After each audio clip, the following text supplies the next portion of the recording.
Welcome back to the Squirrel State Sandlot podcast. Got John joining me today. Kyle is out.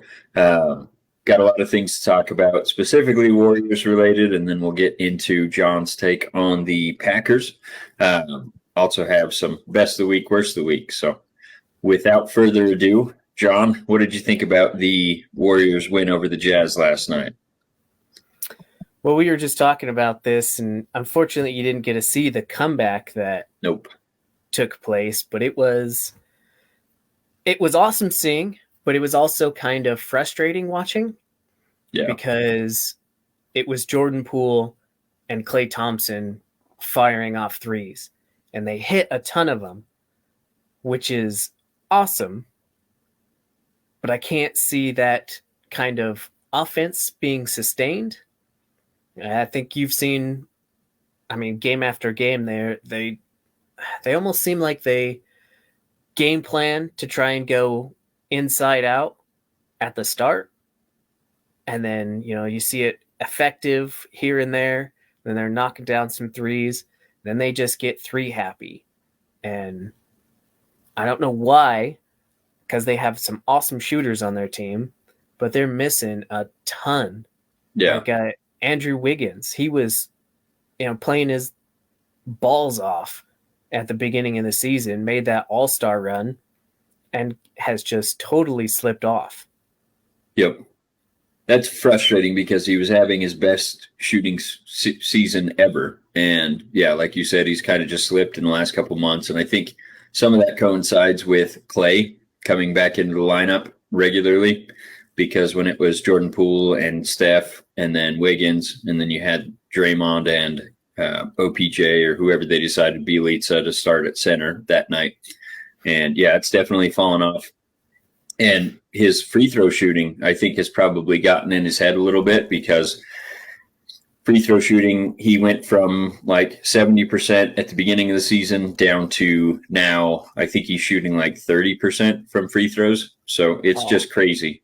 And it's something's in his head, and he was hitting all those corner threes at the beginning of the season. Can't hit those now. So he did play pretty well last night. I think he put up 17. So definitely contributing at least, and he's always contributing on the defensive end. But yeah, they're going to need more out of him, especially at that corner three where he's wide open consistently. So, but yeah, like you said, they rallied from 21 points down in the third quarter and ended up winning by, what was the final score? 107-11 or 111, something like that. Something like that. It was close.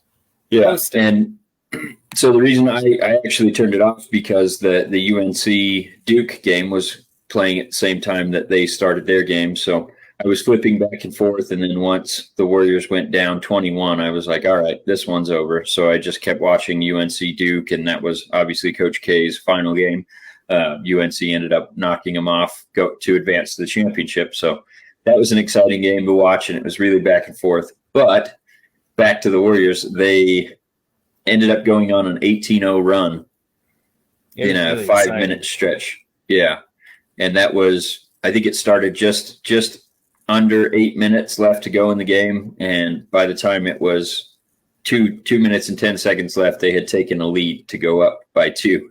So pretty impressive run there. Klay went nuclear like he tends to do in the third, fourth quarter. He couldn't miss a shot. And then, like you said, Jordan Poole ended up putting up 31. I think 14 of those were in the second quarter. So he had a nice little stretch there too. But the thing that excites me about that is if Klay can come back, if those two are gelling, if Steph can come back, if you put him back in that rotation that they had right before, when they won those 4 games in a row, right before Steph got hurt, and Klay, Steph, and Jordan Poole were all shooting very well. That made Wiggins, where he didn't have to shoot the ball, he was just playing defense, redistributing, taking cuts to the basket when he could. And then they had Draymond at center. That's the lineup that's going to get them the deepest in the playoffs if they're able to do it. The update on Steph is they gave the update, I believe it was April Fool's, so didn't know what to take from that. But basically, they said he will miss the rest of the regular season, and they'll reevaluate on the 11th, which is the day after their last game. So what do you think about Steph? I mean, he's been in a walking boot. He's been out of the walking boot. They haven't really been talking a ton about it, but I kind of think he'll be fine. You see him walking around, practice a little bit, just getting, back to normal, I think. And I think their stance on keeping him out for the rest of the regular season, they just want to get him healthy. Yep. I think he's progressing well. He could play, but they that little extra time. And since they've already locked in a playoff spot now, yep, I think they're kind of more just focused on get Steph 100%. Yeah, it's essentially they're probably the third or the fourth seed in the playoffs. They're a game ahead. They're a game ahead of the Mavericks for the third spot, and then they're 3 games ahead with 4 games to go of the Jazz and the Nuggets. So most likely, like I said, they'll either be the 3 or the 4 seed. They do have those 4 games remaining, and they're against the bottom half of the conference. It's against the Kings today, Lakers, Spurs, and Pelicans. So of those teams, they played really well against all of them except the Spurs. Spurs have given them a hard time this season for some reason.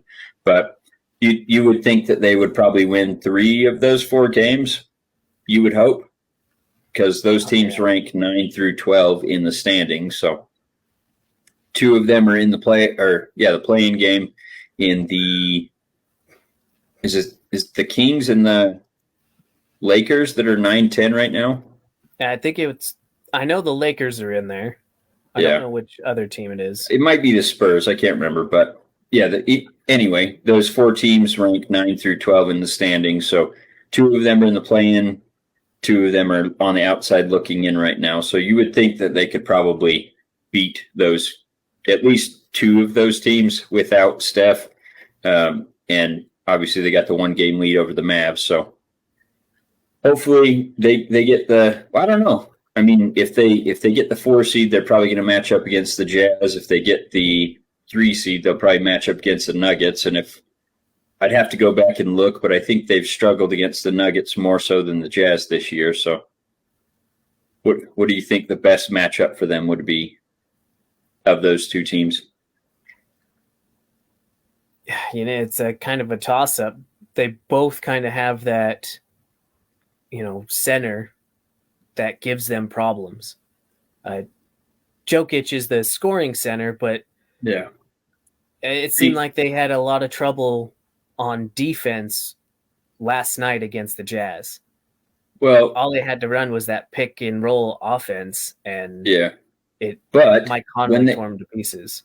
When they started going against, or when they started to challenge Gobert down below late in the game, that was starting to really work. So I don't know. I feel like the Jazz are a very weak team in terms of their mental toughness. They've blown, I think, 10 games so far this year where they've had a double-digit lead. And their last 2 games, they've blown 20-plus point leads. So, I mean, that's not great going into the playoffs. Quinn Snyder definitely was not happy with that and said, it's tough to see this because these guys want to win. But there's clearly something going wrong in the fourth quarter where we can't hold leads. So, I don't know. I feel like the Joker has definitely given them some matchup issues, but they also played them twice while Draymond was out, so that could lead to some of those where I think Draymond can defend Jokic a lot better than anything else they have on the roster, maybe Looney. But between those 2, I feel like they should be able to at least contribute playing some defense there. But if you're putting Bjelica on Jokic, that's a complete mismatch. So yeah. Let's see. I'm trying to think.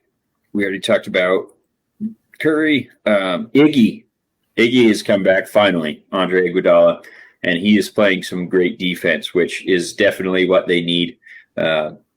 When they have Jordan Poole, Clay, and Steph out there, that's definitely not a defense or heavy team. even if you have Looney and Draymond on the court as well. It's not the best defense around the wings. Clay plays plus defense, but I don't know that he's been that great this season with coming back from injury.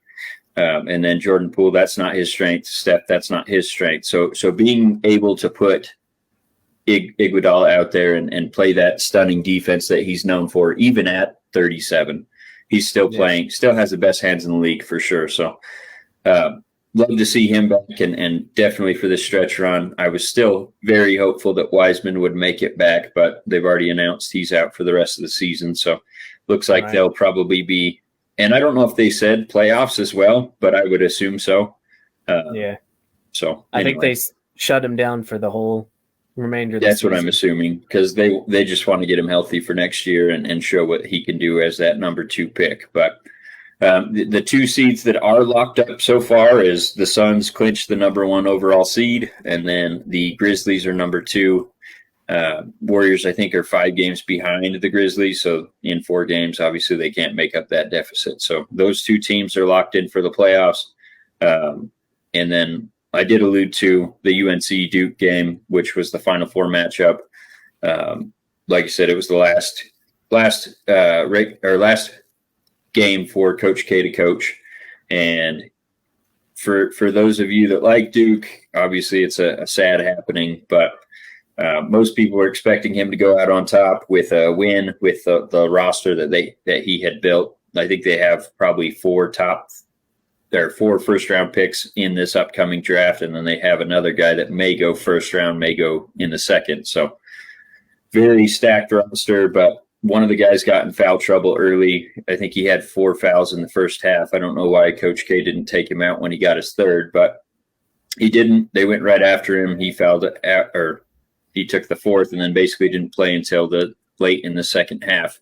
So that was a head scratcher, but it was an exciting game. There were so many lead changes. At one point, UNC was down by, I think it was 6 right before the half, and it seemed like Duke had all the momentum and were probably going to just carry it through and probably finish them off. But UNC came back in the second half and played really good ball, came back in, got in it, and took the lead and never really gave it up. So it was an exciting game to see. I don't know if you watched that at all. Like I said, it was at the same time as the NBA game, but yeah, I don't get the games here. That's unfortunate. I could probably pay for it, but yeah, probably. Yeah, paying for too much already. Okay, so with that, what are your feelings on the Packers offseason thus far? Slow. I think they still have a lot of time left. I don't know if they're waiting on free agency to see what happens, because they're kind of just twiddling their thumbs right now, but I know the draft's coming up, and I think they're more worried about what to do with the draft than the rest of the free agents right now. And I think they got time to see what they do in the draft, and then they can figure things out. And there's a bunch of people left on free agency I was looking at. Decent receivers. Julio Jones is still out there. What was his name? He played for Buffalo. Cole Beasley? Cole Beasley's still out there. So I was looking at all the free agents left, and there's still a decent number of them. So I still have hope for Green Bay. I mean, I don't want to just write them off right now. I think a lot of people are writing them off because they don't have any kind of offense right now. I mean, Alan Lazard is their probably number 1 receiver, and he was a suspect number 3, maybe. Yeah. So it's a little down right now, but I got a lot of high hopes coming in later. You'd think they'd draft at least 1 receiver in the first round, having 2 first-round picks this year. Yeah. I'm just pulling up right now Mo Moton, a guy that I follow pretty pretty heavily on Twitter. He writes articles for Sportsnaut, Bleacher Report.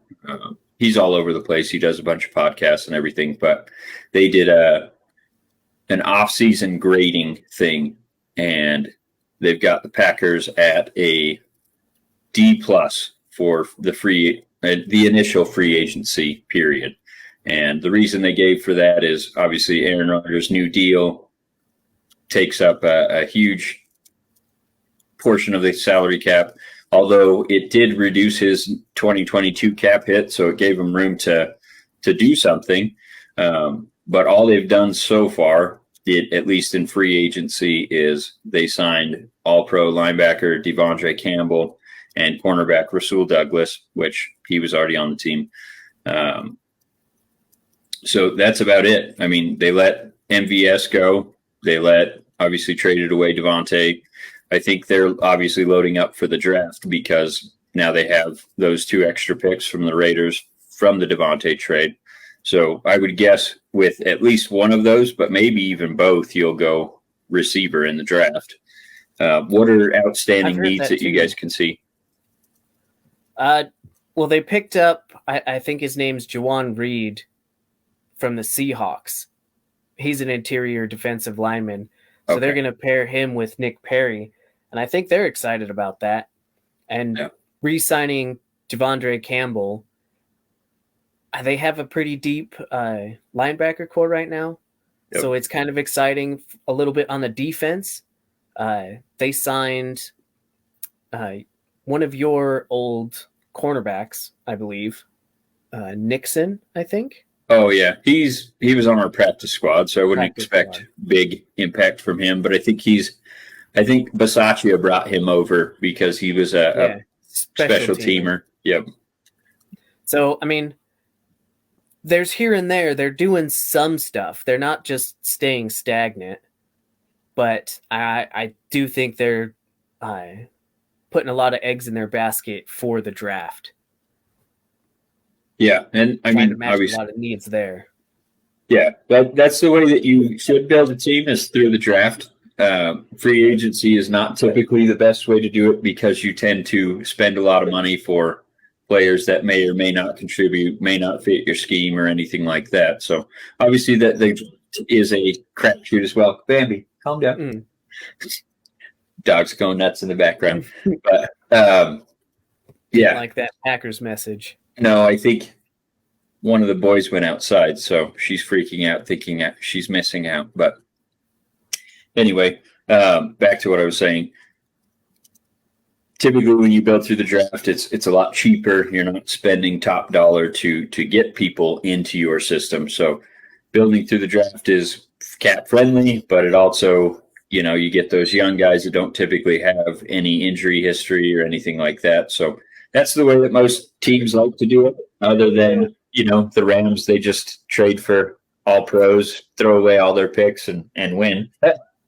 Yeah, one way works, one way. Yeah. I mean, it's depending on how you want to feel at that moment. A lot of people are jumping all in on, Super Bowl now. We need to win now.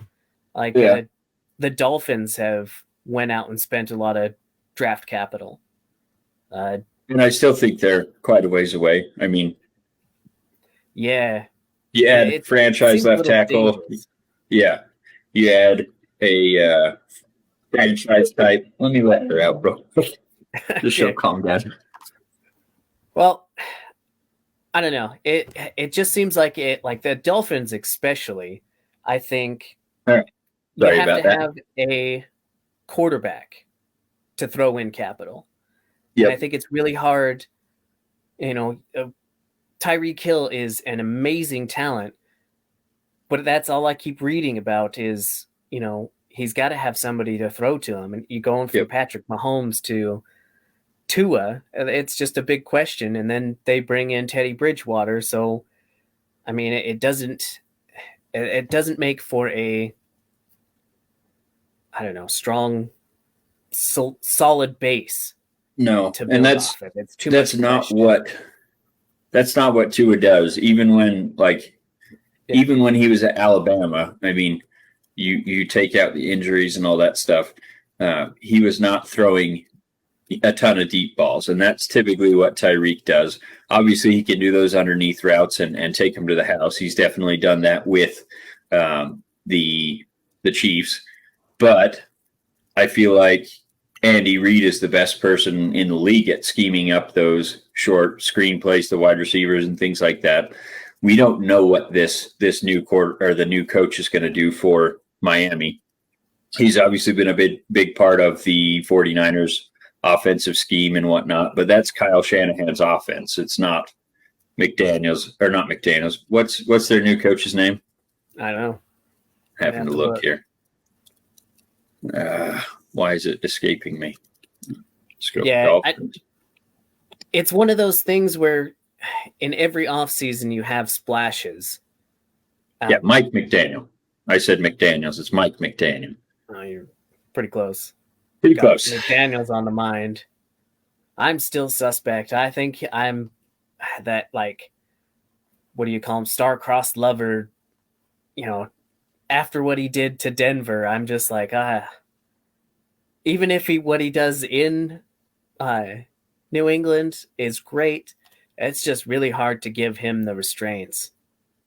But well, let me finish with the Dolphins, and then we'll go back to McDaniels. Got no subject.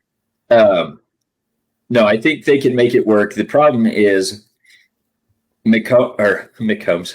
Jesus. Mahomes is, I feel like, a lot more athletic than Tua. And everyone says, Tua's super athletic and all that because of his college film. But even in college, he wasn't that mobile. I mean, it looked good because they had, the best offense with the best players. But he's been oft injured and he's not that mobile. Like, especially when he's not going to outrun any defensive ends in the NFL.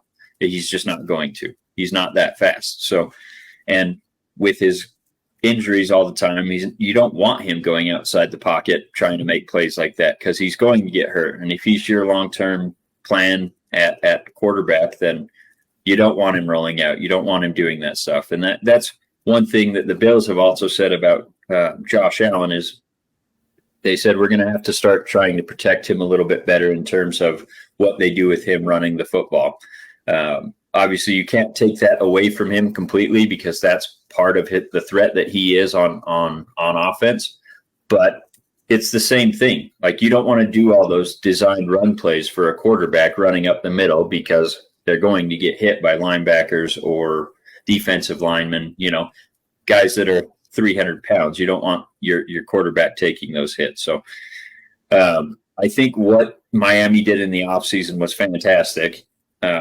But at the end of the day, you got a new coach that's going to be doing a new system. They just shipped off Devontae Parker, and who knows what they'll get out of Tua. But you said they signed Teddy Bridgewater as their backup. Is that right? Yeah. Okay. So even him, he's underneath, doesn't throw over the top much. I mean, so who knows what they're gonna do on offense there, but I would guess it's probably going to be a lot of that underneath stuff, medium routes maybe, but it's just like a big question for the offense that they built and the quarterback they have. Because like you said, he doesn't throw the long bomb, but he's got Waddle and now Hill. Yep. And they signed Mostert as well. So they got a ton of speed. And it's just interesting to see how they're going to use it. Yeah, they're definitely the fastest team in the league at this point, especially with adding Tyreek Hill and already having Waddle. So it'll be interesting to see how, I mean, you could see, especially with McDaniel coming from San Francisco, that they try to use Tyreek or Waddle as like Deebo Samuel, where he's coming out of the backfield and doing all that crazy stuff. So it'll be interesting to see what they do. But to the Raiders, and like you said, obviously his first stint as a head coach, Josh McDaniels, was a nightmare. Probably part of that was taking Tim Tebow in the draft and trying to build an offense around him when he's clearly limited. We've seen that with Tebow and now Taysom Hill.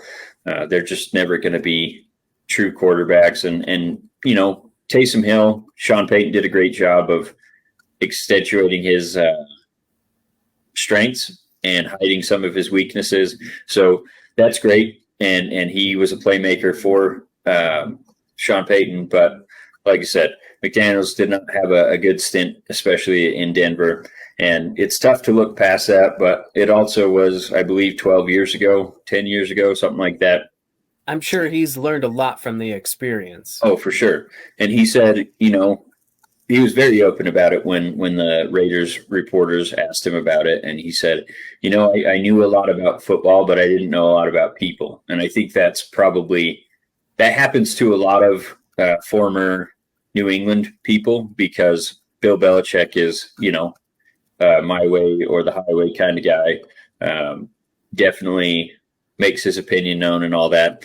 And I feel like those guys that leave his staff to go off on their own, 9 out of 10 of those guys don't have the background to act like that and say, it's going to be my way or the highway, or you can get off my staff, things like that, or saying that to the players. Well, if you don't like it, leave. That doesn't work with most people. And I think that's going away with a lot of the new coaches that are coming on. They're going away from that old school tendencies where, they actually ask for input from players and things like that. So I think he learned a lot in that first stint, and he now knows what he doesn't want to do. So I have a lot more confidence in him coming in. Obviously, he's got a much better team that's already established, coming off 10 wins in the AFC last year, a playoff appearance at least. Obviously, they didn't do much with that playoff appearance, but they only lost, they were 8 yards away from tying the eventual Super Bowl team from the AFC in the Bengals. So I don't feel like this team was very far off. So that's going to help him. And then also, like I said, everything he learned from his last stop in Denver, and then going back to New England and reestablishing himself. And like I said, learning what he would like to do the next time. So, yeah, and he's got a lot of time to think about it. For sure. And just on the note of that article I was using earlier, the consensus grade between the three guys from Bleacher Report that were doing those grades, that the Raiders came up with a B+. So pretty good rank for the offseason. One of the guys wasn't counting trades in his grading. He was strictly doing free agent signings. So he gave it a B-, which probably brought down the grade because there was an A- and a B+, and obviously B+ is the consensus. So, but yeah, they've had a really good offseason, made some trades, made some free agent signings. The only thing remaining that I would like to see them address is the offensive line. I was just going to ask you about that. Yeah. No, they haven't done anything. They brought in a backup center, I believe, center/guard, and that's it. They re-signed Brandon Parker, he was our 3rd-round pick back when Gruden was drafting, and I think it was 2018. He's really struggled when he's actually played, and sounds like they might be making him our starting right tackle at the beginning of the season. They gave him a 1-year, $3.5 million deal, which is not a crazy amount of money, but it's not backup money either. So I feel like that's the plan, at least at the start. And I don't know what they're going to do with Jermaine Illuminor. He came from New England. They brought him back on a 1-year deal. And then they have Alex Leatherwood, last year's 1st-round pick, that was supposed to be our right tackle of the future. And I think it was 4 games in, they kicked him into guard, and he finished the rest of the season at right guard. So a lot of questions. I think some of that will become more clear after the draft. There's still some starting level right tackles available right now. One that I'd love to see them sign is Darrell Williams from the Bills.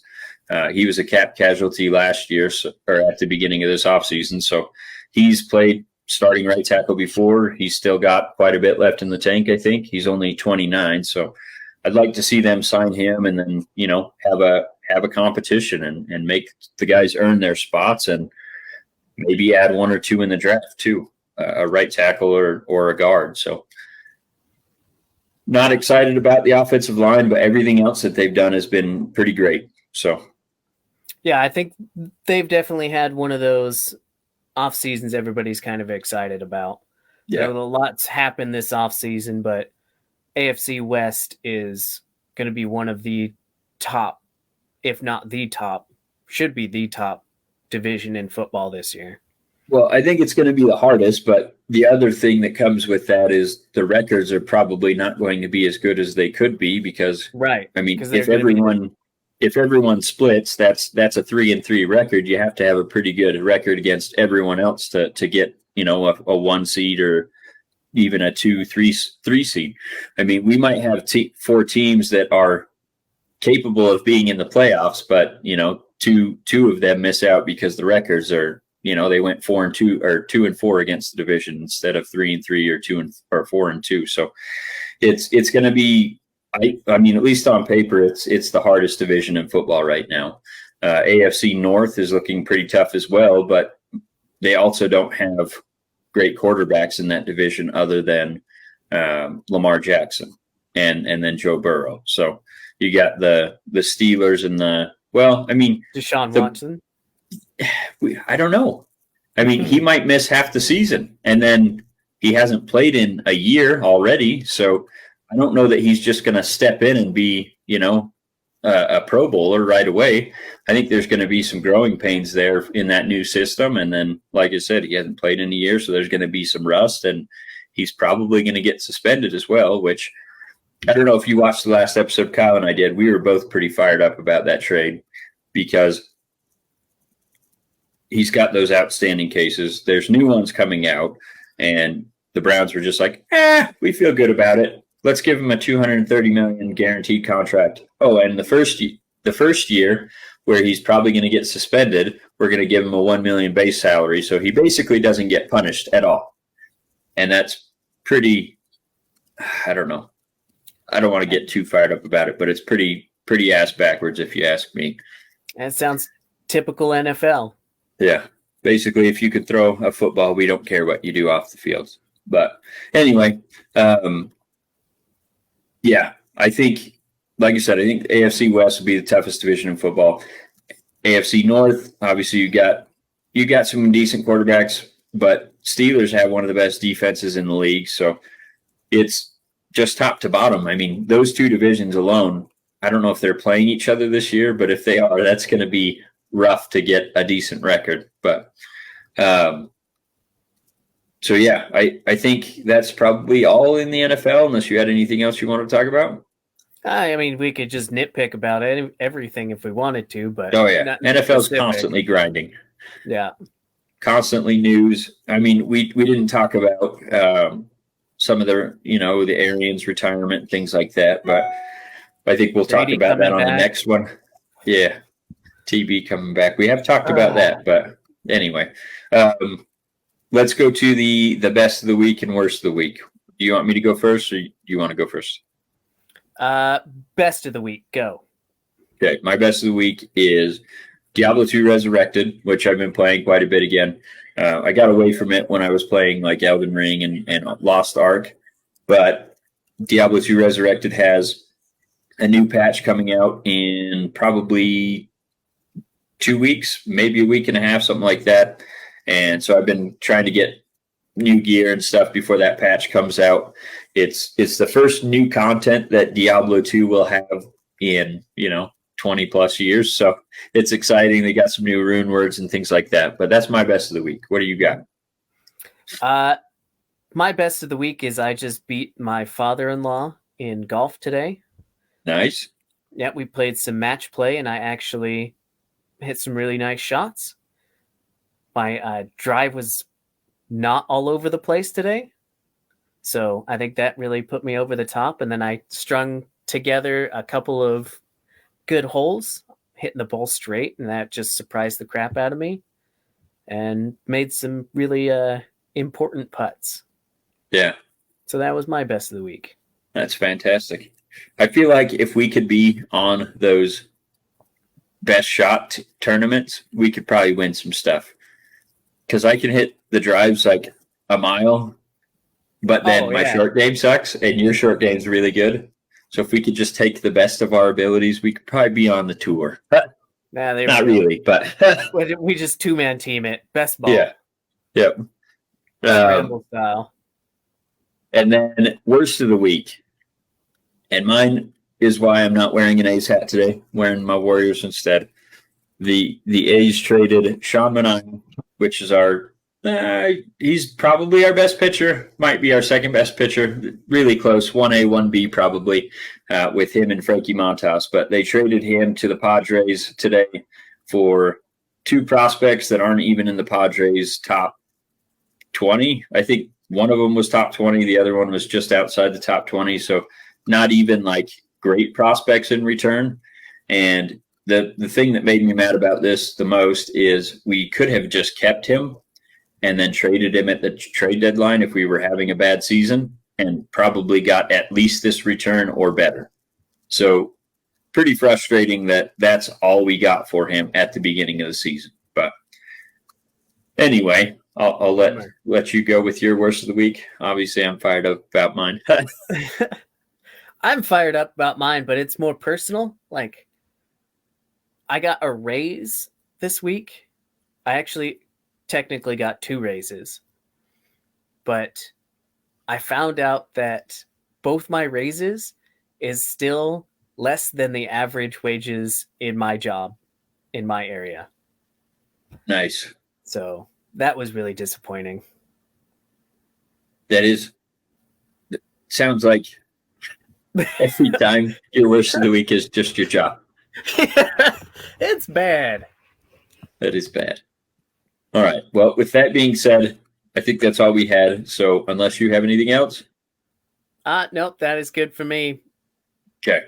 Well, as always, we appreciate you guys tuning in. We'd love to get some comments, questions, feedback.